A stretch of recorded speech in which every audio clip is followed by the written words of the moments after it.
आदरणीय निर्णायक महोदय एवं सभी शिक्षकगण, आप सभी को मेरा नमस्कार।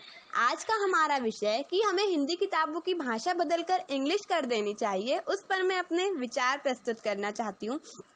हम वक्त की नज़ाकत को नज़रअंदाज नहीं कर सकते। हम भविष्य हैं देश का, तकनीक से बिछड़ नहीं सकते। भूगोल से खगोल तक परचम देश का लहरा रहा है।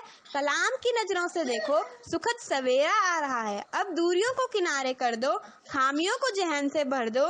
नजर न सही, बस नजरिए में बदलाव कर दो। नजर न सही, बस नजरिए में बदलाव कर दो। तो हम अपना विषय शुरू करते हैं।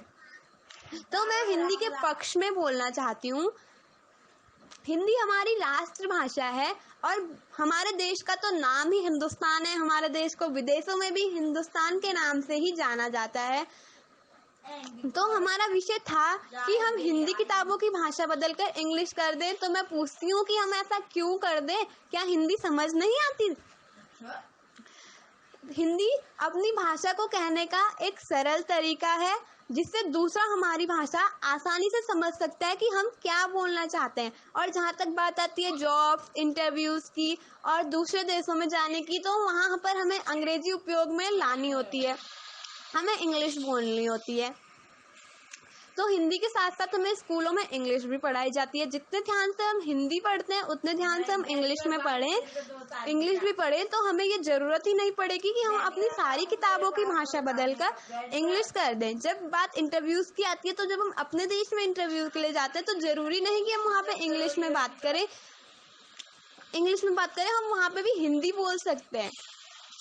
और जब बात दूसरे देशों में जाने की होती है, तो वहाँ पर हमें इंग्लिश उपयोग में लानी होती है, क्योंकि वहाँ के लोगों को हिंदी नहीं आती, उन्हें अपने ही देश की भाषा आती है। तो हम भी अपने देश में रहकर दूसरे देश की भाषा को क्यों अपनाएं? जब वो लोग इंडिया आते हैं तो भी वो लोग अपने देश की भाषा बोलते हैं, तो हम जब वहाँ जाते हैं तो हमें भी अपने देश की भाषा बोलनी चाहिए, पर वहाँ के लोगों को समझ नहीं आती। तो इसके लिए हम इंग्लिश की कोचिंग ले सकते हैं, या इतना तो हमने पढ़ा ही होता है कि हम वहाँ जाकर इंग्लिश बोल लें। अगर मुझसे कोई गलती हुई हो तो मुझे क्षमा करना।